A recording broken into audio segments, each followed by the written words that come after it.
आज का हमारा टॉपिक है पेनिनसुलर प्लेट्यू।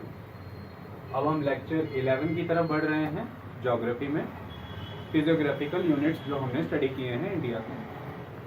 अगर हम थोड़ा सा इसको रिकैप करें तो हमने फिजियोग्राफिक यूनिट्स में यह देखा कि इंडिया के डिफरेंट फिजियोग्राफिकल यूनिट कैसे बने हैं, जिसमें सबसे इम्पोर्टेंट हिमालयाज था। हमने उसी टॉपिक में टेक्टोनिक प्लेट मूवमेंट्स को समझाया, कैसे एंडोजेनेटिक फोर्सेस यानी कि किस तरह से कन्वेक्टिव सेल्स बनते हैं मैग्मा के और वो प्लेट की मूवमेंट करते हैं। 3 तरह की मूवमेंट्स आपको नज़र आती हैं। एक वो जो एक दूसरे की तरफ प्लेट बढ़ती है, जिसे हमने यह बताया कि ये कन्वर्जेंट प्लेट बाउंड्री है, और चूंकि यहाँ पर एक प्लेट दूसरी के नीचे सबडक्ट कर जाती है तो यहाँ पर डिस्ट्रक्शन हो रहा है, तो ये डिस्ट्रक्टिव प्लेट बाउंड्री भी है। दूसरा सबसे इम्पोर्टेंट ये था, वो प्लेट्स जो एक दूसरे से दूर जाती हैं, ये डाइवर्जेंट प्लेट बाउंड्रीज हैं। मैग्मा ऊपर आता है और सतह पर आने के बाद लावा की लेयर्स बनती हैं। ये जो गैप लावा ने फिल किया है, इसको हम कहते हैं कि यहाँ पे नया लैंडफॉर्म कंस्ट्रक्ट हुआ है, नई क्रस्ट बनी है, तो ये कंस्ट्रक्टिव प्लेट बाउंड्री है। और दूसरी वो जिन्हें हम ट्रांसवर्स कहते थे, यानी कि वो जो न दूर जाती हैं ना टकराती हैं, वो जो सिंपल एक दूसरे को पास कर जाती हैं, टच करके निकल जाती हैं। तो यहाँ पर फॉल्ट्स क्रिएट होते हैं। यहाँ पर ना कुछ बना, ना कुछ टूटा, ना कंस्ट्रक्शन हुई, ना डिस्ट्रक्शन हुई, तो ये कंजर्वेटिव प्लेट बाउंड्री। यह 3 तरह की मूवमेंट्स ही किसी भी तरह की लैंडफॉर्म के बनने के लिए रिस्पॉन्सिबल हैं, जिनको फर्दर शेप प्रोवाइड करने का काम करती हैं एक्सोजेनेटिक फोर्सेस, जिसमें कई तरह के इरोजन के प्रोसेसेस हैं, चाहे वो वाटर एक्शन से है, चाहे वो विंड एक्शन से है, ग्लेशियर्स की वजह से है, लेक्स की वजह से है, रिवर की वजह से है, रेनफॉल की वजह से है, कोई भी रीज़न हो सकता है। सन के द्वारा हीट मिलने और ना मिलने की वजह से रॉक्स का कॉन्ट्रैक्शन एक्सपेंशन होता है, ये सारे रीज़न। फाइनली हम पहुंचते हैं आज पेनिनसुलर प्लेट्यू पे, जिसके लिए पिछली कहानी को थोड़ा सा याद करिए। मैंने आपको ये बताया था कि पेनिनसुलर प्लेट्यू वर्ल्ड का ओल्डेस्ट लैंडमास है। वो कैसे? अगर हम वर्ल्ड लेवल पर देखें तो सबसे पहले हमारे पास एक लैंडमास होता था जो साउदर्न रीजन में कहीं पर एग्जिस्ट करता था, जिसे हम कहते थे गोंडवाना लैंड। अगर हम वो गोंडवाना लैंड की बात करें तो उस गोंडवाना लैंड का पार्ट हुआ करता था हमारा पेनिनसुलर प्लेट्यू, तो ये उसी का पार्ट है। होता ये था कि with the passage of time ये पेनिनसुलर प्लेट्यू जो है हमारा गोंडवाना लैंड, जो कि south America, southern region of Africa, peninsular plateau plate and Australia, ये जो इससे मिलकर के बना हुआ कंप्लीट गोंडवाना लैंड था, उससे टूटता चला गया पेनिनसुलर प्लेट्यू। और पेनिनसुलर प्लेट्यू प्लेट के साथ उस टाइम पर कनेक्टेड थी ऑस्ट्रेलियन प्लेट, और इस प्लेट को हम कलेक्टिवली कहते थे इंडो ऑस्ट्रेलियन प्लेट। लेकिन समय आगे बढ़ा, जब अफ्रीका के ईस्टर्न कोस्टल रीजन के पास से गुजर रहे थे तो ऑस्ट्रेलियन प्लेट भी यहाँ से टूट चुकी थी और केवल इंडियन प्लेट बची थी।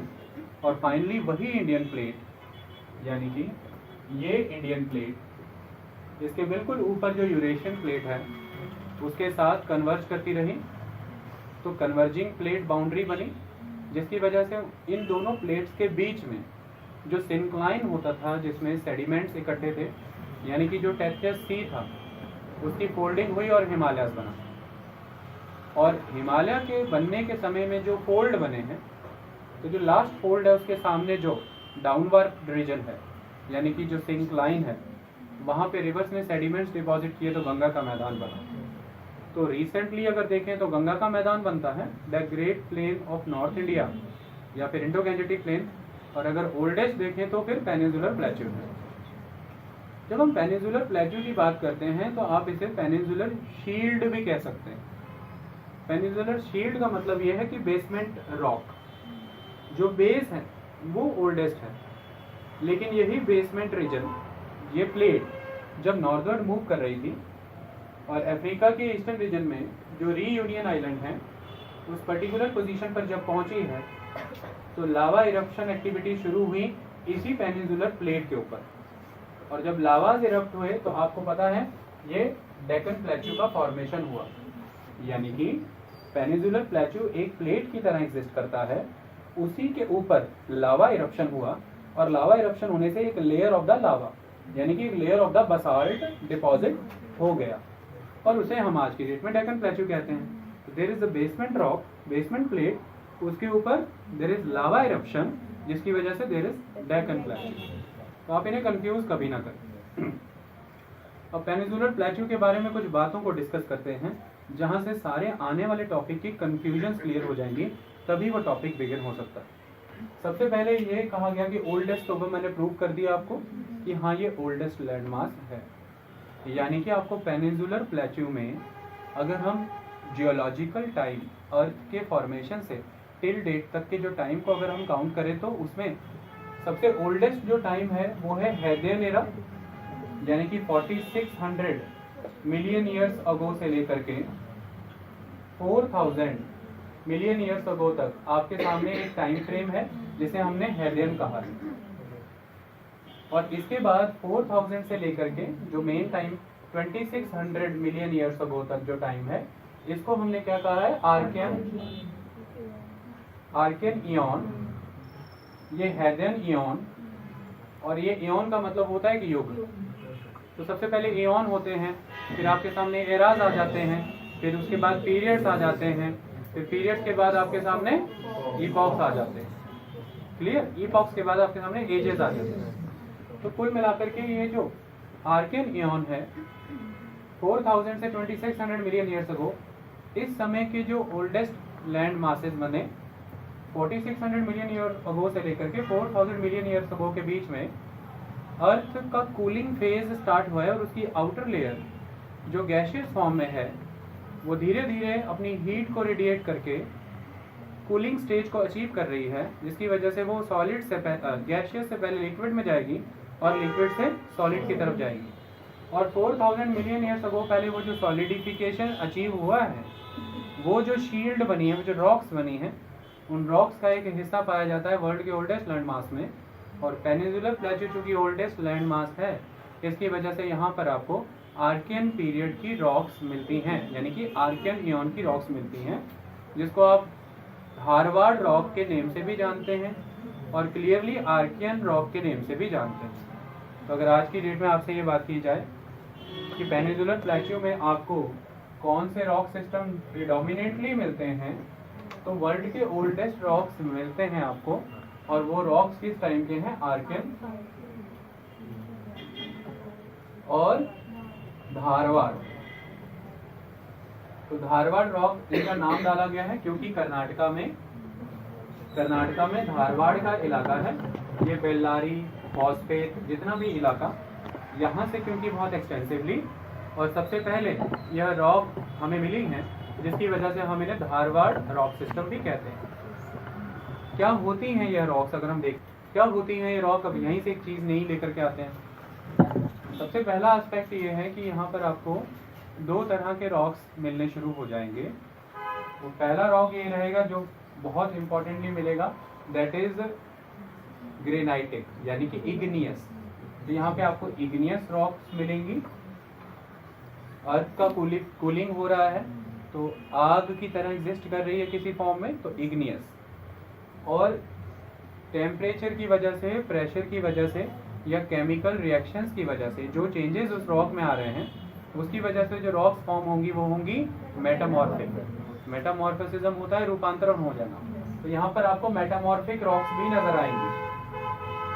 अब मेटामॉर्फिक रॉक्स जो होती हैं, इनकी खासियत ये होती है कि आप इग्नियस रॉक को भी मेटामॉर्फिक कर लेते हैं और सेडिमेंट्री रॉक्स भी मेटामॉर्फिक हो जाती हैं। सेडिमेंट्री रॉक्स भी मेटामॉर्फिक होती हैं। तो चलो कुछ रॉक्स के मेटामॉर्फिक वर्जन्स मैं आपको बताता हूँ, ताकि आपको क्लैरिटी हो जाएगी। आगे आने वाले समय में जब भी आप इस पेनिनसुलर प्लेट्यू में रॉक्स पढ़ेंगे तो क्लियर हो जाएगा, ठीक है। सबसे इम्पोर्टेंट अगर हम देखें तो माइका एक मेन रॉक है, तो वहाँ पे ओरिजिनल रॉक्स रखते हैं। माइका ओरिजिनल रॉक है और उसके सामने अगर हम उसका मेटामॉर्फोसिज्म करें तो रॉक बनती है शिस्ट। ये क्वेश्चन अपने आप में ही एक क्वेश्चन है। आप रॉक्स तो पढ़ ही रहे हैं पेनिनसुलर की, लेकिन आपको यह भी क्वेश्चन आते हैं कि इस रॉक का मेटामॉर्फिक वर्जन कौन सा रॉक है। यह फिजिकल ज्योग्राफी का क्वेश्चन है, तो ये भी एक क्वेश्चन बनता है, इसको ध्यान में रखना। तो माइका से बना शिस्ट, ठीक है, ये एक इम्पॉर्टेंट बात। दूसरा, अगर आपके पास बिटुमिनस कोल है तो बिटुमिनस कोल का जो मेटामॉर्फिक वर्जन है वो एंथ्रेसाइट कोल होगा, एंथ्रेसाइट कोल होता है, ठीक है। अगर आपके पास गैब्रो है तो गैब्रो रॉक का जो मेटामॉर्फिक वर्जन है वो है सर्पेंटाइन, ठीक है। उसके बाद अगर आपके पास लाइमस्टोन है तो लाइमस्टोन का मेटामॉर्फिक वर्जन होता है मार्बल। देखिए इजीली क्वेश्चंस क्लियर हो रहे हैं। मार्बल मेटामॉर्फिक रॉक है। तो फिर आपको जब मैं अभी पेनिनसुलर प्लेट्यू पढ़ाऊंगा तो अरावली में और वेस्टर्न राजस्थान में आपको बहुत मार्बल मिलता है। तो 1 मिनट में आंसर करना कि देयर आर मेटामॉर्फिक रॉक्स, किसका कन्वर्जन हुआ है, लाइमस्टोन का। बस सिंपल कहानी है, ऐसे कंसेप्ट कर लो तो रट्टा मारना नहीं पड़ेगा। उसके बाद सैंडस्टोन, तो सैंडस्टोन से बनता है क्वार्ट्जाइट, क्वार्ट्जाइट। तो क्वार्ट्जाइट रॉक भी यहाँ पे आपको बहुत मिलेंगे। आप कितने प्लेट्यूर कितने हिल्स पढ़ लेना, सब में क्वार्ट्जाइट, मार्बल, शिस्ट, एंथ्रेसाइट्स, इस तरह की चीजें। आप एंथ्रेसाइट तो पेनिनसुलर में नहीं मिलता, खैर बिटुमिनस मिलेगा। एंड पेनिनसुलर में क्या मिलता है वो बता देता हूँ। अगर पीट कोल है आपके पास, पीट, तो पीट कोल का जो मेटामॉर्फिक वर्जन है वो बिटुमिनस, तो बिटुमिनस मिलता है आपको यहाँ पे। मैं ऊपर वाली डिलीट कर देता हूँ। उसके बाद अगर आपके पास ग्रेनाइट है तो ग्रेनाइट का वर्जन है नीसेस, नीसेस।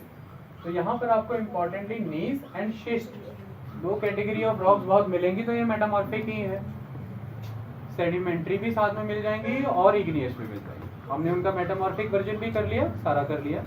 तो हमें कुल मिलाकर के ये पता लग गया है कि प्रिडोमिनेंटली जो रॉक्स हैं वो इग्नियस एंड मेटामॉर्फिक हैं, और कहीं कहीं पर इंट्रूजन्स मिलेंगे सेडिमेंट्री रॉक के भी, जिनका मेटामॉर्फोसिस अभी हुआ नहीं। क्योंकि जब हम पेनिनसुलर टेबल लैंड की बात करते हैं तो वो ओल्डेस्ट लैंड मास तो है, ओल्डेस्ट शील्ड तो है, लेकिन उसके खुद के बनने में भी कुछ स्टेजेस आए हैं और वो डिफरेंट डिफरेंट प्लेट्स से फॉर्म हुआ एक कंप्लीट टेबल लैंड की तरह एग्जिस्ट कर रहा है। ये खुद भी अलग अलग प्लेट से बना है, उसका चर्चा करते हैं। जैसा कि आपको मैंने पहले भी पढ़ाया था, फिर से रिकॉल करा देता हूँ। जब आप पेनिनसुलर प्लेट्यू की बात करते हैं, सपोज कीजिए पेनिनसुलर प्लेट्यू है, यहाँ पर आपको 3 तरह के मेन रॉक सिस्टम नजर आ जाएंगे, 3 प्लेट्स जिनके आपस में कोलिजन होने से कुछ नई चीजों की आकृति हुई थी। जैसे सबसे पहला हम समझने का प्रयास करें तो मान लीजिए ये धारवाड़ प्लेट है, धारवाड़ प्लेट,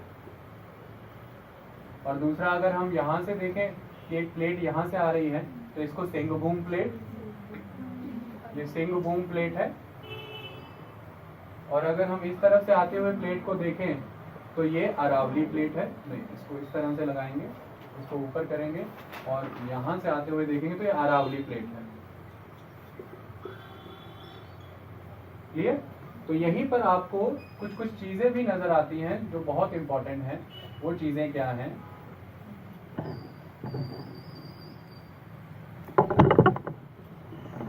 चीजें क्या हैं? यहाँ पर आपको मिल जाएगी एक खास तरह की रिफ्ट वैली जो दामोदर की वैली है। यहाँ पर आपको गोदावरी का रीजन भी मिल जाएगा, और इस पर्टिकुलर रीजन में अरावली प्लेट के रीजन में आपको नर्मदा का रीजन मिल जाएगा। तो नर्मदा भी कहीं रिफ्ट वैली से फ्लो करती है, दामोदर भी रिफ्ट वैली से फ्लो करती है, और गोदावरी भी किसी एक पर्टिकुलर पैच में रिफ्ट वैली से फ्लो करती है। रिफ्ट वैली क्या होती है? 2 माउंटेन या 2 रॉक सिस्टम या 2 रिजेस के बीच में जो डिप्रेस्ड रीजन है वो रिफ्ट वैली होता है। तो इस तरह से 3 प्लेट्स, एक प्लेट नॉर्थ ईस्ट से, एक प्लेट नॉर्थ वेस्ट से, और एक प्लेट आपका साउथ वेस्ट से जाकर के टकराता है, तो आपका पूरा का पूरा ये पेनिनसुलर प्लेट्यू बनता है। और इसी प्रोसेस के दौरान आपको अलग अलग फोल्डेड रीजन भी मिल जाते हैं, जैसे कि अरावली माउंटेन रीजन मिला, फिर आपको इस पर्टिकुलर रीजन में भी सिंगभूम एरिया में भी फोल्डेड रीजन मिलते हैं जो बाद में इरोड होकर के फ्लैट हो जाएंगे, और इसी तरह से साउदर्न रीजन में भी आपको धारवाड़ और बाकी के फोल्डेड रीजन मिलते हैं। तो ये फोल्डेड रीजन किसी टाइम पर फॉर्म हुए थे जिनका कंटिन्यूअस इरोजन हुआ with the passage of time, जिनकी वजह से इनकी विसिनिटी में सेडिमेंट्री रॉक्स का डिपोजिशन हुआ, तो वो सेडिमेंट्री रॉक या तो एज इट इज फॉर्म में इंटैक्ट है, और या फिर उनका मेटामॉर्फोसिज्म हो गया तो मेटामॉर्फिक रॉकिंग आपको मिलती है। Clear aspect. और फिर इसी पेनिनसुलर प्लेट्यू पे with the passage of time lava eruption होने से आज की डेट में आपको लावा फॉर्मेशन मिलता है, जिसे हम बसाल्ट रॉक कहते हैं। दैट्स इट, इतना ही कंसेप्ट है। तो समझना क्या है हमें यहाँ से, क्लियर क्या करना है, वो ये करना है कि जब हम ये कह रहे हैं कि ये ओल्डेस्ट है तो हमने जस्टिफाई किया, तो दूसरा इसके बारे में वर्ड ये कहा जाता है कि ये अब तक का मोस्ट स्टेबल लैंड मास भी है, स्टेबल है। तो स्टेबिलिटी कैसे है? आप कहेंगे कि सर इसमें तो लावा इरप्शन भी हुआ है, और आप ये बताते हैं कि इसमें फॉल्टिंग एक्टिविटी भी हुई है। विंध्या पर्वत के बगल में अगर नर्मदा रिवर फ्लो कर रही है तो वो डाउन थ्रस्टिंग की वजह से जो फॉल्ट बना है उस रिफ्ट वैली में वो फ्लो कर रही है। इसके अलावा अगर आप सतपुरा माउंटेन रेंजेस देखेंगे तो वहाँ पे भी आपको टेक्टोनिक एक्टिविटी बहुत स्ट्रांगली मिलती है, कुछ इस तरह के कि जैसे पहले फोल्ड माउंटेन्स बन गए और अचानक से फिर थोड़े समय के बाद वहाँ पर फॉल्टिंग हो गई है, तो एक होस्ट माउंटेन पे एक फोल्ड माउंटेन खड़ा है। ये भी अपने आप में एक यूनिक चीज़ है। तो इस तरह की खास आकृतियाँ भी हमें टेक्टोनिक एक्टिविटी की मिलती हैं। तो जब मैं कहता हूँ कि ये मोस्ट स्टेबल लैंड मास है, तो वो मैं इस कॉन्टेक्स्ट में कहता हूँ कि आप जानते हैं कि जो प्लेट्स होती हैं, सपोज कीजिए जो प्लेट्स हैं और ये प्लेट्स कन्वर्ज कर रही हैं, तो प्लेट्स के नीचे कन्वर्जिंग फैक्टर के तौर पर हमने ये डिस्कस किया था कि यहाँ पर पूरी तरह से मैग्मा चैम्बर है नीचे, जिसे हमने एस्थेनोस्फेयर कहा था। और इस मैग्मा चैम्बर की खासियत क्या है, अगर आप ध्यान से देखें तो मूवमेंट कुछ इस तरह से होती है। इन प्लेट्स को हमें डाइवर्जेंस बताना होगा, ये उधर जाकर के कन्वर्ज होंगी। मूवमेंट कुछ इस तरह से होती है, मैग्मा इस तरह से कन्वेक्टिव सेल्स बनाता है, तो ये कन्वेक्टिव सेल्स बन रहे हैं।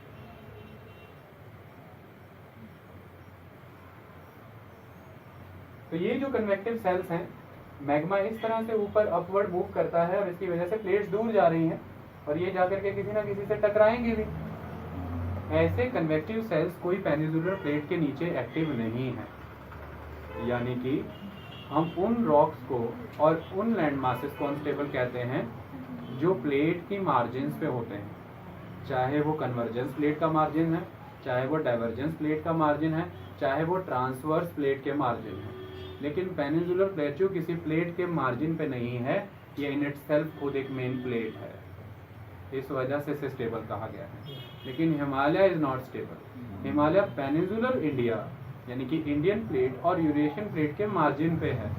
जब भी दोनों में से किसी भी एक की दूसरे की तरफ मूवमेंट होगी या दोनों की मूवमेंट होगी, तो मार्जिन रीजन से या तो कुछ कंस्ट्रक्शन होगा या डिस्ट्रक्शन होगा, ऐसे में इम्पैक्ट हिमालय पे ही पड़ेगा। लेकिन वो जो मेन प्लेट है वो तो अपनी रफ्तार से मूव कर रही है, उस पर इम्पैक्ट नहीं आएगा, उसके मार्जिन पे आएगा। तो इस वजह से इंडियन प्लेट में ये जो पेनिनसुलर प्लेट्यू है, it is the most stable land mass. इसका एक ये कंसेप्ट है। इसका दूसरा कंसेप्ट ये है कि अगर आप इस पेनिनसुलर प्लेट्यू को देखें तो ये जब से बना है, आर्कियन इयॉन से मान लीजिए, आर्कियन इयॉन से लेकर टिल डेट तक ये लैंड ही रहा है। ये कभी भी कंप्लीटली वाटर के अंदर सबमर्ज नहीं हुआ है, तो ये किसी वाटर बॉडी में कन्वर्ट नहीं हुआ है। ये बिगिनिंग से आज दिन तक अगर है तो लैंड ही है। हमें ट्रांसग्रेशन ऑफ द वाटर के उतने स्ट्रॉन्ग प्रमाण नहीं मिलते हैं। हाँ, कहीं कहीं पर हमें ऐसा लगता है कि वाटर का ट्रांसग्रेशन हुआ है, लेकिन पूरा पेनिनसुलर प्लेट्यू सबमर्ज हुआ है, ऐसे प्रमाण हमें नहीं मिलते हैं। यानी कि एज इट इज ये above the water through out the geological history of the earth रहा है।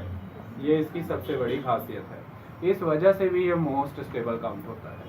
अदरवाइज वेस्टर्न घाट्स के रीजन में देखें और ईस्टर्न घाट में देखें तो वेस्टर्न घाट के सबमर्जेंस के प्रमाण हैं, ईस्टर्न घाट के एमर्जेंस के भी प्रमाण हैं, ऐसी कोई बात नहीं है। लेकिन पूरा का पूरा ये जो पेनिनसुलर प्लेट्यू है, ये कभी कंप्लीट वाटर के इम्पैक्ट में नहीं रहा है। और जो सबमर्जेंस इमर्जेंस भी है वो बहुत स्मॉल स्केल पे और बहुत कम टाइम के लिए है। ये भी बड़ी बात है, ना स्केल बड़ा था ना टाइम ज़्यादा था। ओके, इस वजह से भी ये सबसे स्टेबल है। अब इसमें जो लावा इरप्शन हुआ है जब ये रीयूनियन आइलैंड्स के पास से गुजर रहा था, वो ये है कि ये जो मेन पेनिनसुलर प्लेट है, इस मेन पेनिनसुलर प्लेट में ही फर्दर मूव करते हुए रप्चर्स आए हैं। एक थिकनेस रहता है पूरा प्लेट का, उसमें रप्चर्स आए हैं, तो रप्चर से रेस करके लावा बाहर आया है। उसकी वजह से इसकी स्टेबिलिटी को उस लेवल पे हार्म नहीं हुआ था कि आपको कोई फोल्डेड माउंटेन या अदर एस्पेक्ट देखने को मिले। फिर दूसरा एस्पेक्ट ये है कि जो इस पर पहले से लैंडफॉर्म बने हुए हैं उन लैंडफॉर्म को लेके ही आगे बढ़ रहा है ना। सपोज कीजिए कि ये जो पेनिनसुलर प्लेटू है अभी यूरेशियन प्लेट से टकराया नहीं है, लेकिन डेक्कन लावा भी बन गया है, क्लियर, और अदर लैंडफॉर्म्स भी बन गए हैं। इसके नॉर्थ वेस्ट पे अरावली रेंजेस, नॉर्थ ईस्ट में आसाम हिमालय आसाम माउंटेन्स बने हुए हैं, ये उनको साथ ले करके आगे बढ़ रहा है। जैसे एक गाड़ी में पहले से यात्री बैठे हैं और वो आगे बढ़ रहे हैं, ऐसे में इसका एक्सीडेंट और इसका कोलिजन होगा हिमालयस के साथ। तो उस एक्सीडेंट के बाद कुछ इम्पैक्ट हमें नजर आते हैं पेनिनसुलर प्लेटू में भी, जैसे कुछ फॉल्टिंग हो जाएगी, कुछ अदर एस्पेक्ट। जैसे सबसे बड़ा एग्जांपल है कि ये जो मेघालय प्लेटू हुआ करता था ये कम्प्लीटली कनेक्टेड था, ये हजारीबाग प्लेटू और ये जितना भी राजमहल की पहाड़ियाँ हैं ये इस तरह से कनेक्टेड था। लेकिन जब हिमालय के साथ इस इंडियन प्लेट का इम्पैक्ट हुआ, उस इम्पैक्ट के दौरान ये इम्पैक्ट हुआ है, यानी कि ये यूरेशियन प्लेट से इम्पैक्ट हुआ है, हिमालय फॉर्म हो रहे हैं, उस वजह से अगर यहाँ पर फोल्डिंग हुई है तो यहाँ पर इसके आगे मतलब ये फोल्डिंग और फोल्डिंग के सामने ये डाउन वार्पिंग हो गई है या फिर कोई डिप्रेशन क्रिएट हो गई, इसकी वजह से यहाँ पे गारो और राजमहल गैप क्रिएट हो गया, जिसको बाद में रिवर्स ने अपने सेडिमेंट से फिल कर दिया, जिसे हम मालदा गैप भी कहते हैं। तो इस तरह के इम्पैक्ट झेलने पड़े हैं पेनिनसुलर प्लेटू, तो otherwise it is stable. Okay, ये सारी कहानियां इसके बारे में हैं जो आगे आके आपको बुक में या वैसे नर्वस कर सकती थी, बट अब ये क्लियर है। यही कारण है कि इसकी इतनी स्टेबिलिटी की वजह से ही आप अपनी कंट्री के majority of the nuclear power plant यहीं पर देखते हैं, क्योंकि nuclear power plant seismic free zone में लगाए जाते हैं। यही कारण है कि यहाँ पर आपको साइक्लोन से इम्पैक्ट तो नज़र आता है, सुनामीज भी नज़र आती हैं, लेकिन अर्थक्वेक के एपिसोड्स बहुत रेयर हैं। और कर्नाटका सबसे ज़्यादा सेफ है, सिस्मिकली सबसे सेफ है, ये खासियत है उसकी। ओके, अब हम कुछ और कंसेप्ट पे आते हैं। हमने देख लिया ओल्डेस्ट है, हमने देख लिया स्टेबल है, उसके बाद जो मेन चीज़ आती है वो क्या है? देखिए, आप ये जानते हैं कि वर्ल्ड लेवल पर जितनी भी ओल्ड शील्ड्स होंगी, जो मेन जो ओल्ड गोंडवाना लैंड और नॉर्थ में अंगारा लैंड है, उसकी जो डिफरेंट प्लेट्स बाद में कट जाएंगी, उन्हें हम शील्ड कहते हैं। तो जितनी भी ओल्ड शील्ड होंगी, इनकी खासियत क्या है? देखिए, अर्थ फॉर्म हो रहा है और अर्थ में ओरिजिनली कई तरह की रॉक्स हैं, जैसे यूरेनियम है और अदर रॉक्स। धीरे धीरे टेम्परेचर, प्रेशर और अदर इम्पैक्ट से इनका मेटामॉर्फोसिज्म हो रहा है, जिसकी वजह से लेड और अदर एस्पेक्ट्स बन रहे हैं। इसकी वजह से ये जो रीजन बन रहा है, इसमें बाद में जाकर के सराउंडिंग रीजन से सेडिमेंट्री रॉक्स का आके लेयर जम जाएगा, या फिर बड़े पैमाने पर अगल बगल में फोल्डिंग हो रखी है तो उसके सामने डिप्रेशंस बन जाएंगे, तो वहाँ पर मटेरियल आकर के डिपॉजिट हो जाएगा। तो कुल मिलाकर के आने वाले समय में कई तरह के इरोजनल प्रोसेसेस हो जाते हैं, जिनकी वजह से ये जो प्लेटू रीजन अंडरनीथ है, दबा हुआ है सेडिमेंट्री रॉक्स में या किसी और इम्पैक्ट के अंदर, इसको अगर हम एक्सप्लोर करें तो क्योंकि मेटामॉर्फोसिज्म किसी ज़माने में बहुत स्ट्रांग हुआ है, इसने अल्टीमेट हीट का इम्पैक्ट, प्रेशर का इम्पैक्ट और केमिकल रिएक्शंस का इम्पैक्ट बहुत देखा है, क्योंकि लावा बहुत फ्रीक्वेंटली इमर्ज होते थे उस समय में। इसकी वजह से यहाँ पर आपको मैक्सिमम मिनरल फॉर्मेशंस मिलते हैं। तो वर्ल्ड लेवल पर जितने भी इस तरह के प्लेटूज हैं, उनमें से भारत का भी ये जो प्लेटू है, ये हाई लेवल पर मिनरल रिजर्व्स के लिए जाना गया है। तो ओल्डेस्ट लैंड होने के साथ साथ, स्टेबल होने के साथ साथ, ये मिनरल रिच प्लेटू भी है भारत का। ठीक है, मिनरल हार्टलैंड है छोटा नागपुर प्लेटू, इसे रूर कहा जाता है इंडिया का, जैसे जर्मनी का रूर है। ओके, और आपको डिफरेंट फर्दर एजेस आएंगी, जिनमें से गोंडवाना एज है। तो गोंडवाना एज का मेन कोल फॉर्मेशन आपको मिल जाता है इसी छोटा नागपुर प्लेटू में, जहाँ से दामोदर नदी गुजरती है। वो मैं आपको आगे बताऊंगा। 98% कोल हमारा छोटा नागपुर प्लेटू से आता है। ओके, तो Dharwad rock system is very famous for the iron or. Okay, तो यहाँ पे आयरन और बाकी रॉक्स हैं। तो हमने मिनरल रिच भी बता दिया, ये भी क्लियर है। तो दूसरी एक बात समझिए, सपोज कीजिए कि आपके सामने एक लैंड प्रॉपर जैसे केक होता है, केक की तरह एक लैंड बना हुआ है, टेबल लैंड की फॉर्म में बना हुआ है। अब समय बीत रहा है और समय बीतने के साथ कब से इसका ओरिजिन हो रखा है, इसके पास हिमालय से भी हाईएस्ट माउंटेन पीक्स हुआ करती थी, उससे ज़्यादा ग्लेशियर्स होते थे कभी अरावली माउंटेन पे। और उनसे भी ह्यूमंगस रिवर्स यहाँ से निकलती थी। इतना लंबे समय बीत गया है, उस समय बीत जाने की वजह से बड़े पैमाने पर उन रिवर्स ने क्या किया है। सपोज कीजिए कि कोई एक रिवर फ्लो कर रही है, और रिवर तो आपको पता है माउंटेन से ही निकलने का काम करेगी, और रिवर के रास्ते में आगे माउंटेन आते हैं, तो धीरे धीरे रिवर माउंटेन्स को फ्लैट करके चली जाती है, कटाई कर करके, इसको इरोजनल प्रोसेस कहते हैं। तो आपको कॉनिकल पीक्स उस लेवल पे, हाइट उस लेवल पे माउंटेन की, कंटिन्यूटी उस लेवल पे माउंटेन्स की नहीं मिलेगी, यानी कि young topography of the land नहीं मिलेगा। इसकी बजाय आपको सिनाइल टोपोग्राफी मिलेगा, ओल्ड एजेस यानी कि मैच्योर एजेस का टोपोग्राफी, जिसको आप सिनाइल टोपोग्राफी कहते हैं। सिनाइल, अब सेनिल भी कह देते हैं कुछ लोग, यार कह लेना जो कह रहे हैं, कंसेप्ट समझा दिया। तो सिनाइल टोपोग्राफी, ओके। क्यों? क्योंकि बने हुए समा बहुत हो गया, कई सदियों से नदियां कटाई का काम कर रही हैं। दूसरा एस्पेक्ट, जब भी कोई यंग लैंडफॉर्म होता है और यंग माउंटेन्स होते हैं, उनमें से रिवर हाइट से एमर्ज कर रही हैं, हाइट से निकल रही हैं, जिसकी वजह से वो ऑलवेज वर्टिकल कटिंग करेंगी, वर्टिकल इरोजन, यानी कि अपने पैसेज को डीप करेंगी इंस्टेड की ब्रॉड करना। तो डीप करेंगी, उनके जो बैंक्स रहेंगे वो बहुत हाई इरेक्टेड माउंटेन वॉल्स की तरह रहेंगे, जिन्हें हम गॉर्जेस भी कहते हैं। बीच में खाई, इधर उधर पर्वत है, इनकी डेप्थ भी काफ़ी रहेगी। लेकिन जैसे जैसे हम सेनाइल टोपोग्राफी की तरफ रीच करते हैं, अब ये नीचे की तरफ काट रही है तो समय और आगे बढ़ा है, ये अपने लेटरल एरिया में साइडों को भी काटेंगी, काटते काटते काटते उसे समतल कर देंगी, और इतने समय से काट रही है तो इनका बेस भी सेडिमेंट से फिल हो रहा है, फिल हो रहा है, फिल हो रहा है, फिल हो रहा है। तो यहाँ की रिवर वैलीज की खासियत होगी, ये ब्रॉड होंगी और शैलो होंगी। साइड में आपको उस लेवल पर जो बैंक हैं काफ़ी ब्रॉड रहेंगे और बहुत शैलो रहेंगे। तो broad and shallow river valleys यहाँ पर आपको मिल जाती हैं, ओके। ये दूसरा इंपॉर्टेंट एस्पेक्ट है। तीसरी इंपॉर्टेंट बात क्या है, पूरे के पूरे पेनिनसुलर प्लेटो में आपको गंगा के मैदान की तरह एक फ्लैट लैंड कंटिन्यूटी में नहीं मिलेगा। उसका रीज़न क्या है? सपोज कीजिए ये आपके सामने एक टेबल लैंड एग्जिस्ट किया करता था एक प्लेट्यू फॉर्म में, और ये जो प्लेट्यू, देखो फर्क कहाँ पे आ जाता है, आप जब गंगा के मैदान से कंपेयर करते हैं तो उसके और इसके बनने का प्रोसेस अलग है। कैसे? गंगा का मैदान मतलब ये सामने एक सिंक लाइन है और उसमें आकर के सेडिमेंट जमा हो रहे हैं और ये बन गया गंगा का मैदान, है ना। तो उसकी डेप्थ कितनी है? कहीं कहीं पर 1000 मीटर, कहीं कहीं पे 2000 मीटर, और जहाँ पर रिवर्स अपना मलबा ला के गिरा रही हैं एलुवियल फैन्स, तो वहाँ पे एलुवियल फैन की भी डेप्थ है, तो फिर उसके अंदर गंगा के मैदान की भी डेप्थ है, तो वहाँ पे कहीं कहीं पे 5000 मीटर भी डेप्थ है। Final full fledged depth 6100 metre के अराउंड हमने फाइंड आउट की है, इतना डीप। लेकिन पेनिनसुलर प्लेट्यू तो बहुत डीप है। तो ये पूरा इतना मोटा मान लो टेबल लैंड है। अब इसमें से नदियाँ फ्लो कर रही हैं, तो जब रिवर फ्लो करेगी, सपोज कीजिए रिवर अपने लेफ्ट राइट कटाई करने का काम करेगी, है ना। इतना कटाई की है उसने, उसके बाद यहाँ से भी फ्लो कर रही है, यहाँ से भी फ्लो कर रही है। तो इस तरह से रिवर अपने लेफ्ट राइट काटने का काम करती रहेंगी। तो ये काटा रिवर ने, ये भी काट दिया, इरोजन कर दिया। तो कुल मिलाकर के अगर मैं थोड़ी देर के लिए रिवर्स को हटा दूं तो आपको पूरा का पूरा जो रीजन ऐसे नजर आएगा। इस तरह की एक टोपोग्राफी नजर आती है, इसको हम कहते हैं रोलिंग प्लेन्स। रोलिंग प्लेन्स है क्योंकि बहुत ओल्ड टेबल लैंड है, उसको रिवर्स ने काट दिया है, और रिवर्स ने अपने लेफ्ट में भी एक ढलान ऐसे दी है, अपने राइट में भी एक ढलान दी है, वैली शैलो कर ली हैं और ब्रॉड कर ली हैं।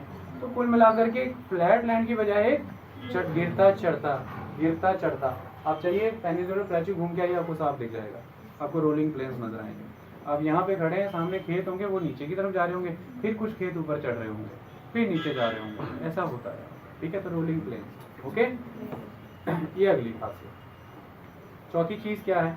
तो हमने कितना कुछ डिस्कस कर लिया है कि सेनाइल टोपोग्राफी है, और अल्टीमेट एस्पेक्ट है कि जब नदी यंग स्टेज में होती है, जैसे मैं नदी का एक ग्राफ आपको बताता हूँ, नदी कैसे बनती है।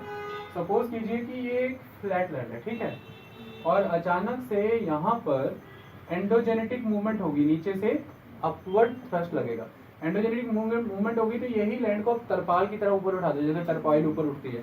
तो ये मैंने एकदम से ऊपर उठा दिया तो ये बन गया माउंटेन, ये उसके बगल में माउंटेन, ये भी माउंटेन, तो ये माउंटेन बन गया। अब यहाँ से नदी गिरेगी, अब यहाँ से रिवर गिर रही है तो अपने आगे इरोजन करेगी ना, इसी माउंटेन को किसी जमाने में नदी यहाँ पर इस लेवल पूरे ही हर जगह माउंटेन ही है ना, सबको इरोड करते करते नदी ने लैंडमास को कुछ ऐसा बना दिया। यानी कि ये माउंटेन पीक्स हैं और ये जो कुछ कुछ हल्के हल्के rounded conical hills flat land में बचे हैं, इनको कहते हैं मोनेड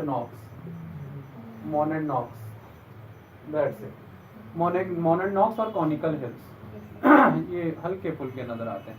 मतलब ये लास्ट स्टेज और the mature stage of the river erosion, इसे कहते हैं पेनेप्ले।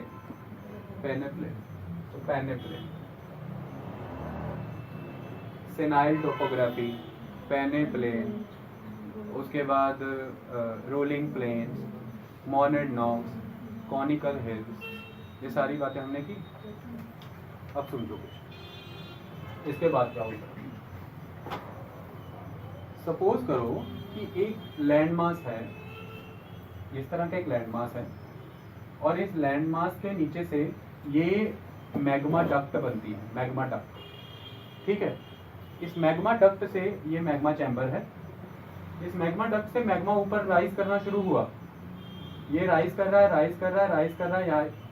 इतना प्रेशर, इतना स्टीम और एयर नहीं था कि मैग्मा डक्ट इससे जो ऊपर मैग्मा राइज कर पाए, मैग्मा यहीं रुक गया जाकर के।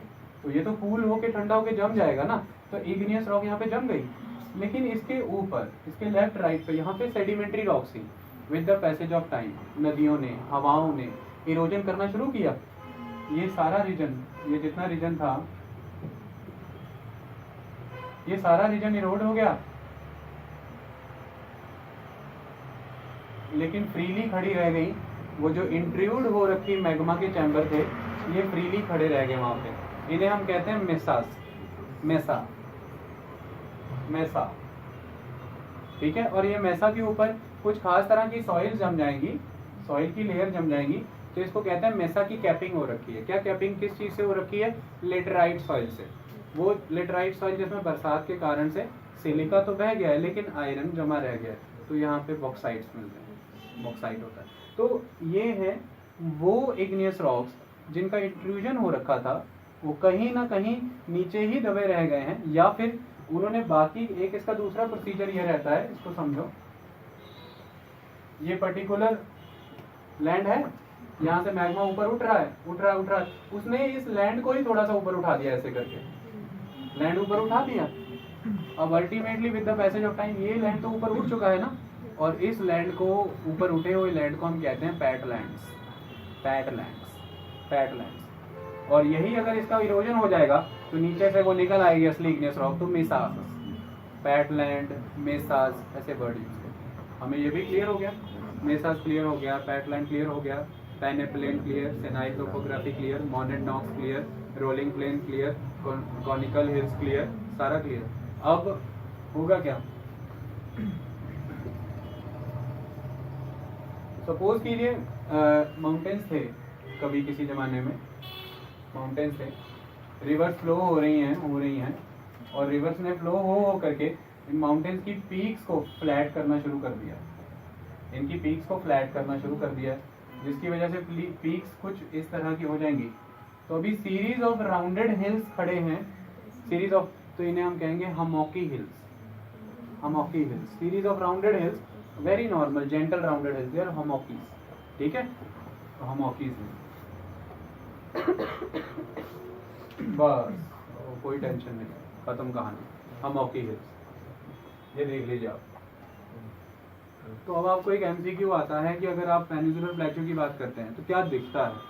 आपको पेनेप्लेन्स मिलेंगे, सेनाइल टोपोग्राफीज मिलेंगी, आपको हमॉकी हिल्स मिलेंगे, मोनेड नॉक्स भी मिल सकते हैं, ये एक इम्पॉर्टेंट आस्पेक्ट है। रोलिंग प्लेन्स तो मिलेंगे ही मिलेंगे, ये इम्पॉर्टेंट आस्पेक्ट है। और बाकी जितने वर्ड थे वो अभी समझ भी आ जाएंगे। ओके, ये वर्ड्स चर्चा करने यहाँ पर बहुत ज़रूरी थे, अदरवाइज फिर जब मैं एक एक चीज़ बढ़ाऊँगा वहाँ पे ये क्लियर नहीं होगा। चलिए अब हम भारत यात्रा के अगले सफ़र पे पहुँचते हैं और समझते हैं पेनिनसुलर प्लेट्यू को। मैं कोशिश करूँगा जितनी मैक्सिमम रेलिवेंट बातें वो जोड़ के बता पाऊँ, जो उस चीज़ से आप जोड़ पाओ। ठीक है, चलिए जब आप पेनिनसुलर प्लेट्यू की स्टडी करते हैं तो आपको एक चीज़ पहले ये माननी होगी कि जैसे मान लीजिए एक बहुत बड़ा सा केक है, तो वो पूरा का पूरा केक एक प्लेट्यू है और उस केक को आपने चाकू से कई जगह से काट दिया है। तो यानी कि वो जो बीच में से निकल रही हैं वो नदियों की वैलीज हैं, रिवर की वैलीज हैं। तो उन्होंने उस पूरे कंसोलिडेटेड एक प्लेट्यू को छोटे छोटे केक के पीसेस में बांट दिया, तो वो इंडिविजुअल प्लेट्यूज बन गया। एक बिग प्लेट्यू में छोटे छोटे प्लेट्यू। क्लियर?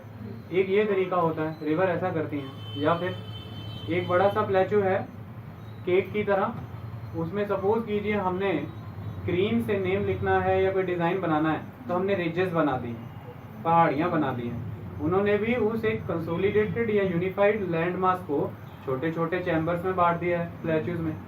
तो पूरा का पूरा पेनिनसुलर प्लेट्यू एक सिंगल प्लेट्यू है, लेकिन इंटरस्पर्स्ड रिवर वैलीज ने और हाई रिजेस ने उन्हें डिफरेंट ब्लॉक ऑफ प्लेट्यूज में बांट दिया है। इस वजह से एक बहुत important physiographic unit peninsular plateau का ही बनता है, प्लेट्यूज। तो पेनिनसुलर प्लेट्यू में पढ़ने हैं प्लेट्यू, किसने बना दिए? वैलीज ने और रिजेस ने। तो पेनिनसुलर प्लेट्यू में जब मैं आपको पढ़ाऊंगा तो मैं दो वे में स्टडी कराऊंगा। सबसे पहला हम पढ़ेंगे प्लेट्यूज, डिफरेंट प्लेट्यू, और दूसरा इंपॉर्टेंट एस्पेक्ट ये है कि बना रिजेस, माउंटेन चेन्स, तो माउंटेन रेंजेस, हिल रेंजेस आप इसको कह सकते हैं, हिल रेंजेस। तो पेनिनसुलर में आप दो चीजें पढ़ेंगे, पहले प्लेट्यू फिर हिल रेंजेस। सिंपल, आप ये plateau hill range, plateau hill range, plateau hill range, इस तरह से। और ये पूरा क्या है? Peninsular plateau, simple. ओके, चलो तो प्लेट्यू से शुरुआत करते हैं और वन बाय वन सारे प्लेट्यूज पढ़ते हैं। पूरा भारत दिख जाएगा आज आपको, क्योंकि हिमालय आपने पढ़ लिया है, गंगा का मैदान भी देख लिया है, और चलने दो। और इसे कहते हैं पानी, इसको पीने से ही दिमाग तेज होता है।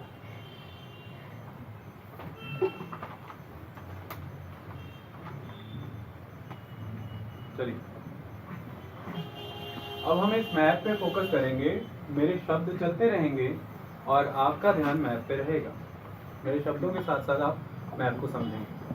जब हम प्लेट्यूज की बात करेंगे तो अलग अलग प्लेट्यू बताने का कारण ही ये रहेगा कि या तो रॉक का फॉर्मेशन चेंज हो जाएगा, या रिवर्स वहाँ पर कुछ खास तरह की फिजियोग्राफी को कार्व आउट कर रही हैं, खास तरह की टोपोग्राफी बन रही है, और यहाँ वहाँ पर कुछ खास तरह के मिनरल्स। इस बेसिस पे हम उन्हें बांटेंगे। ध्यान रहे ये फिजिकल डिवीजन है, इसमें एडमिनिस्ट्रेटिव बाउंड्रीज यानी कि पॉलिटिकल मैप का उतना महत्व नहीं रहता, आपको फिजिकली चीज़ों को समझना है। चलिए बिगिनिंग करते हैं प्लेट्यूज में। सबसे पहले आप देख सकते हैं यहाँ पर आपको अरावली रेंजेस नज़र आ रही हैं, बहुत इंपॉर्टेंट है। और ये जो अरावली रेंजेस हैं, इन अरावली रेंजेस के वेस्ट का रीजन आपने ग्रेट प्लेन में पढ़ा था, जिसको हमने क्या कहा था? डेजर्ट, मरुस्थली और बाकी इलाका। तो वो गंगा के मैदान में चला गया था। लेकिन जो हमारा पेनिनसुलर प्लेट्यू है, ये जितना ब्राउन रीजन आपको नजर आ रहा है इस मैप के ऊपर, इस सारे रीजन को कवर करता है। तो इसकी वजह से हमें राजस्थान का भी एक एरिया इसके अंदर पढ़ना है, जिसे हम मारवाड़ प्लेट्यू के तौर पर जानते हैं। और मैं आपको दिखा देता हूँ ताकि आपको कोई टेंशन ना हो। आप ध्यान से देखिए, मैं पास ले आता हूँ, आप ध्यान से देखिए। ये प्रॉपर पेनिनसुलर प्लेट्यू है, इसमें नॉर्थ ईस्टर्न रीजन नहीं दिखाया इन्होंने, लेकिन आपकी अंडरस्टैंडिंग के लिए ये बेस्ट मैप है। तो ध्यान से देखिए, ये राजस्थान का जो अरावली माउंटेन रेंज रीजन है, उसके वेस्ट ईस्ट का रीजन भी इसमें दिखाया गया है। उसके बाद डिफरेंट प्लेट्यूज आप देख पा रहे हैं, मालवा प्लेट्यू, बुंदेलखंड का प्लेट्यू, बघेलखंड का प्लेट्यू, छोटा नागपुर का प्लेट्यू, ये सभी एक लाइन में आपको प्लेट्यू नजर आए। इसके बाद आप देख सकते हैं कि यहाँ से नर्मदा नदी गुजर रही है, और उसके बाद नीचे डेक्कन का प्लेट्यू। तो पेनिनसुलर प्लेट्यू इन इटसेल्फ दो डिस्टिंक्ट प्लेट्यू रीजन में कटा है, एक नर्मदा का अपर और एक नर्मदा का लोअर। नर्मदा के इस अपर रीजन को हम सेंट्रल हाईलैंड रीजन भी कह देते हैं, और नर्मदा के इस लोअर रीजन को हम डेक्कन प्लेट्यू रीजन कहते हैं। ये अपने आप में सेंट्रल हाईलैंड फर्दर बटा हुआ है, मालवा प्लेट्यू, बुंदेलखंड प्लेट्यू, बघेलखंड, छोटा नागपुर, और डेक्कन प्लेट्यू अपने आप में बटा हुआ है महाराष्ट्र प्लेट्यू, कर्नाटका प्लेट्यू और तेलंगाना प्लेट्यू। इस तरह से प्लेट्यू डिवाइडेड है। क्लियर कहानी? इसके अलावा नॉर्थ ईस्ट का रीजन भी है, वो मैंने आपको बता दिया था, मेघालय। तो इस बेसिस पे अगर आप इसको काउंट करने का प्रयास करें तो ये नॉर्थ से साउथ तक आपको 1600 किलोमीटर नजर आता है। नॉर्थ से साउथ 1600 किलोमीटर है, और वेस्ट से ईस्ट ये 1400 किलोमीटर है, यानी कि इन टोटलिटी ये 16 लाख स्क्वायर किलोमीटर का यूनिट है, जिसकी बेसिस पर अगर हम अप्रॉक्सीमेटली इंडिया की फिगर ले लें तो India complete 32 lakh square kilometre है, उसका हाफ पेनिनसुलर प्लेट्यू। तो पेनिनसुलर प्लेट्यू ऑलमोस्ट पूरे इंडिया के लैंड मास का 50% लैंड मास है, 16 लाख स्क्वायर किलोमीटर। आई बात, इट इज वेरी एक्सटेंसिव, जिसकी बिगनिंग जब भी मैं करूंगा तो मैं राजस्थान से करूंगा, क्योंकि यहीं पे पेज फंस जाता है, नहीं बच्चे उसको कवर करते हैं। तो ये राजस्थान तक गया हुआ है, आपको यहाँ तक देखिए सिस्टम नजर आ रहा है ना, हाईलाइटेड रीजन। तो राजस्थान में जो अंडरलाइंग रॉक्स हैं वो कहीं ना कहीं इसी पेनिनसुलर प्लेट्यू से बिलोंग करती हैं। जैसे आपको यहाँ पर मेटामॉर्फोसिस रॉक मिल जाएंगी, लाइमस्टोन का मेटामॉर्फोसिस हो रखा है तो मार्बल बना हुआ है, ये इंपॉर्टेंट एस्पेक्ट है। फिर आपको कहीं कहीं पर इंट्रूजन्स नजर आ जाती हैं ग्रेनाइट की एंड नीसेस की, और इसी की वजह से यहाँ पर आपको मशरूम रॉक्स देखने को मिलेंगे। तो मशरूम रॉक्स क्या होते हैं मैं आपको बता दूंगा। तो सबसे पहले अरावली के वेस्ट रीजन से बिगिनिंग करते हैं, जिसमें जैसलमेर तक का इलाका आता है। इसके बारे में ये कहा जाता था कि ये रीजन लगभग आज से मेसोजोइक पीरियड के टाइम पर 180 मिलियन ईयर्स अगो ये सबमर्ज था ओशियन के अंदर, और बाद में ये एमर्ज हुआ है। इसके प्रमाण हमें यहाँ से मिलते हैं कि जैसलमेर के ही करीब आपको दो तरह के डिपॉजिट मिलते हैं। एक वहाँ पर वुड फॉसिल पार्क है, जिसमें इस तरह के फॉसिल्स पड़े हुए हैं जो लगभग उस टाइम के हैं और जो ओशियंस में मिलते थे। और दूसरा वहाँ पे मरीन डिपॉजिट्स के सेडिमेंट वहाँ पे उन्होंने रखे हुए हैं जो उस समय के हैं और ओशियन के अंदर मिलते हैं। तो ये पता लगता है कि ये रीजन कभी ना कभी समुद्र के भीतर हुआ करता था, जो बाद में इमर्ज हो गया, और ये हमें पता लगा मरीन डिपॉजिट्स एंड वुड के जो फॉसिल्स हैं उससे पता लगता है। दूसरी बात ये है कि एक्सट्रीम ड्राई स्पेल्स होने की वजह से और rate of evaporation, rate of precipitation से फास्ट होने की और ज़्यादा होने की वजह से यहाँ पर एलियन इम्पैक्ट यानी कि हवा का इम्पैक्ट, विंड इरोजन का इम्पैक्ट ज़्यादा स्ट्रॉन्ग रहा।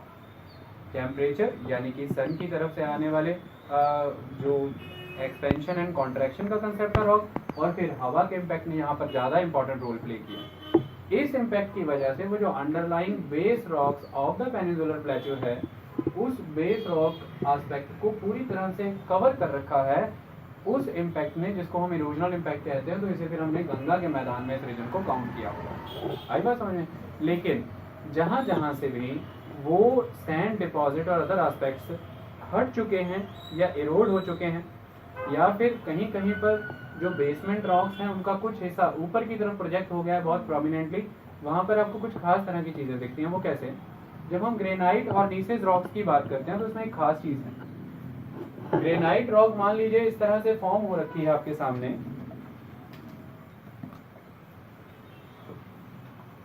ग्रेनाइट रॉक आपके सामने फॉर्म हो रखी है सपोज कीजिए, और उसके इर्द गिर्द पूरी तरह से सेडिमेंट्री रॉक्स और बाकी रॉक्स जम चुके हैं। ठीक है, ये जमे हुए। With the passage of time wind erosion होगा, और उस विंड इरोजन की वजह से जो रॉक इरोजन के लिए प्रोन है उनका तो इरोजन हो जाएगा, लेकिन जो प्रोन नहीं है उनका इरोजन नहीं होगा। और हम जानते हैं कि इग्नियस रॉक्स का इरोजन इतना जल्दी नहीं होता, सेडिमेंट्री रॉक्स फास्ट इरोड कर जाते हैं। इसकी वजह से बड़ी तेजी से इरोजन प्रोसेस स्टार्ट हो जाएगा। ये जो रॉक है ये लगभग श्रिंक करना शुरू हो जाएगी, श्रिंक हो जाएगी, इसके आसपास का रीजन भी इरोड हो जाएगा, और आपको अचानक से एक खास तरह की आकृति नजर आ जाएगी जिसे आप कहते हैं मशरूम। तो इस तरह के मशरूम रॉक्स जो इंट्रूड कर रहे हैं ये डेजर्ट्स में हमें मिलते हैं, और ये हमें भारत के थार डेजर्ट में वेस्ट ऑफ द अरावली भी नजर आते हैं। ये प्रमाण देते हैं इस बात का कि यहाँ पे अंडरलाइंग रॉक्स पेनिनसुलर प्लेट्यू से बिलोंग करती हैं। ये पहली बात है। ठीक है, इसी तरह की कुछ और आकृतियां बनती हैं, टॉर्सेस भी कहते हैं, तो टॉर्स भी यहाँ पर पाए जाते हैं। तीसरा इंपॉर्टेंट एस्पेक्ट जो यहाँ पर पाया जाता है, कहीं कहीं पर ये जो इरोजन हो जाता है, इस इरोजन के बाद बेस रॉक्स निकल आते हैं, लेकिन वो बेस रॉक्स बिल्कुल भी परकोलेटरी इफेक्ट को सपोर्ट नहीं करती, वहाँ पे परकोलेशन नहीं हो सकता, तो वो हार्ड बेस प्रोवाइड करती हैं वाटर के एक्यूमुलेशन के लिए। इसलिए आपको डेजर्ट रीजन में ओसिस भी नजर आएंगे। तो आपको साउदर्न राजस्थान में ओसिस यानी कि पानी के जलाशय भी देखने को मिलते हैं। ये इंपॉर्टेंट बात है, इससे भी पता लगता है कि अंडरलाइंग रॉक्स बहुत स्ट्रॉन्ग है। तो कुल मिलाकर के हमने अरावली के वेस्ट में कुछ ऐसे एविडेंसेस दे दिए हैं जिनसे यह प्रमाणित है। एक, रॉक के टाइप्स हमने बता दिए, ग्रेनाइट एंड नीसेस यहाँ पे मिलेंगे। दूसरा, आपको metamorphic version of the rock मिलेगा, जैसे लाइमस्टोन का कन्वर्टेड वर्जन मेटामॉर्फिज्म मार्बल यहाँ पर मिलेगा। तीसरा, आपको मशरूम रॉक्स मिलेंगे। चौथा, कुछ और भी होती हैं चीज़ें, एक चीज़ होती है सिल्स और डाइक्स, ज्योग्राफी में बहुत इंपॉर्टेंट वर्ड्स है, सिल्स एंड डाइक्स। अब होता क्या है, सपोज कीजिए कि एक इग्नियस रॉक की लेयर है और उसके ऊपर एक सेडिमेंट्री रॉक की लेयर है। इग्नियस रॉक की लेयर है, एक सेडिमेंट्री रॉक की लेयर है। इग्नियस रॉक की लेयर है और फिर एक सेडिमेंट्री रॉक की लेयर है। क्लियर है जी? अचानक से नीचे से कोई मूवमेंट लगी तो ये सारी की सारी टिल्ट हो गई। तो igneous sedimentary, igneous sedimentary, igneous sedimentary, ये टिल्ट हो गई। अब इरोजन का प्रोसेस स्टार्ट हुआ तो सेडिमेंट्री रॉक्स तो इरोड हो जाएंगी, सेडिमेंट्री रॉक्स तो इरोड हो जाएंगी। तो बाहर की तरफ निकली हुई जो बच जाएंगी वो क्या बच जाएंगी? सिल्स, सिल्लियां। ये हैं आपकी स्ट्रॉन्ग बेसमेंट रॉक्स। तो सिल्स एंड डाइक्स का कंसेप्ट है। जो नहीं इरोजन होती हैं वो बाहर की तरफ निकली हुई दिखेंगी, जो इरोजन हो जाती हैं वो इरोड हो जाएंगी। तो ऐसे सिल्स बन जाएंगी। क्लियर बात? ऐसे भी आकृतियां, ऐसे भी आपको रिलीफ फीचर देखने को मिल जाएंगे राजस्थान में। दूसरा इंपॉर्टेंट एस्पेक्ट होता है, राजस्थान में भी मिलता है और पेनिनसुलर प्लेटो भी मिलते हैं, डाइक्स होते हैं। डाइक्स क्या? आपको बहुत रेंडमली आप जाइए पेनिनसुलर प्लेटो, राजस्थान रीजन में भी जाइए, आपको अचानक से इंडिविजुअली खड़े हुए कई तरह के डाइक रॉक्स मिल जाएंगे। इसका क्या हुआ? इसके सराउंडिंग रीजन में सेडिमेंट्री रॉक्स थे, मतलब ये लावा इमर्ज हुआ नीचे से और इसने ये रीजन बनाया, साथ वाले सारे सेडिमेंट्री रॉक्स इरोड हो गए और ये इस तरह से खड़े रह गए। और यही कारण है कि दक्षिण भारत में और पेनिनसुलर प्लेटो में रिजर्वायर्स इतने क्यों बनते हैं, क्योंकि सराउंडिंग रीजन में इंडिविजुअल डाइक्स खड़े हुए हैं और ये इरोड नहीं होते। तो इन्होंने नेचुरल एम्बैंकमेंट का एक इम्पैक्ट दे रखा है, इसके अंदर पानी सहेजा जा सकता है। ये शुरू से ही देखिए कितने बड़े पैमाने पर पेनिनसुलर प्लेटो के लोगों की लिविंग और हैबिट्स को इन्होंने चेंज किया, क्योंकि यहाँ पर नेचुरल कंसेप्ट प्रोवाइड करती है ज्योग्राफी इस चीज़ के लिए, वाटर कंजर्वेशन के लिए, यानी कि रेजरवायर। तो चाहे फिर वो विजयनगर किंगडम हो, चाहे कोई भी किंगडम हो, they were famous for the big reservoir, क्योंकि उनके सराउंडिंग रीजन में एम्बैंकमेंट मिलता है डाइक्स का। और डाइक्स क्यों है? वो खड़े रह गए क्योंकि वो बने हुए हैं किसी तरह के हार्ड रॉक से जिनका इरोजन नहीं होता। तो इस तरह के भी प्रमाण आपको वेस्ट ऑफ द अरावली देखने को मिल जाते हैं। इतना क्लियर है? बाकी जब अरावली पढ़ाऊंगा तो डिटेल में हो जाएगा। अभी अब हमें ईस्ट ऑफ द अरावली आना है। इनकी बाउंड्रीज आप एटलस पे भी या कहीं पर भी इतना स्पेसिफिकली नहीं मार्क आउट कर पाओगे, लेकिन कंसेप्चुअली चीज को समझने का प्रयास करो। ये जो east of the Aravalli region है, this particular region of the Rajasthan, इसको हम कहते हैं मारवाड़ अपलैंड, मारवाड़ अपलैंड या मारवाड़ प्लेट्यू। ओके, तो सिंपल सी बात है, जो अरावली माउंटेन के ईस्टर्न एरिया का अपलैंड रीजन है उसे हम मारवाड़ अपलैंड कहते हैं। इसका एलिवेशन ज्यादा नहीं रहता है, मैक्सिमम एलिवेशन 500 मीटर तक ही जाता है, लेकिन ये अपने आप में पेनिनसुलर प्लेटो का पार्ट है। वो कुछ बातों से सिद्ध हो जाता है। वो किस तरह से? आपको यहाँ पर कई तरह के रॉक्स मिल जाएंगे, जैसे सैंडस्टोन देखने को मिल जाएगा, सैंडस्टोन। कहीं कहीं पर आपको फिर से वही ग्रेनाइट और नीसेस भी देखने को मिलेंगे, लेकिन सैंडस्टोन का डोमिनेंस ज्यादा रहेगा। ये एक बात इंपॉर्टेंट। दूसरा, इस मारवाड़ अपलैंड की दूसरी खासियत क्या है? मैंने अभी अभी आपको समझाया कि नदियाँ बहुत लंबे समय से बह रही हैं, इसकी वजह से वो उस लैंड को काट काट के रोलिंग प्लेन में कन्वर्ट कर देंगी। तो ये मारवाड़ अपलैंड भी एक तरह का रोलिंग प्लेन है। ये दूसरी इंपॉर्टेंट बात। तीसरी इंपॉर्टेंट बात, ये जो अरावली माउंटेन्स है ना, इन अरावली माउंटेन्स को वाटर डिवाइड भी कहा जाता है। इन अरावली माउंटेन से नदियाँ निकलती हैं, जैसे लूनी निकलती है, साबरमती निकलती है और एक नदी बनस भी निकलती है। अगर आप बनस नदी की बात करें तो अरावली माउंटेन से निकलने वाली जो majority of the rivers Aravalli के वेस्ट में चली जाती हैं, उनमें से एक बानस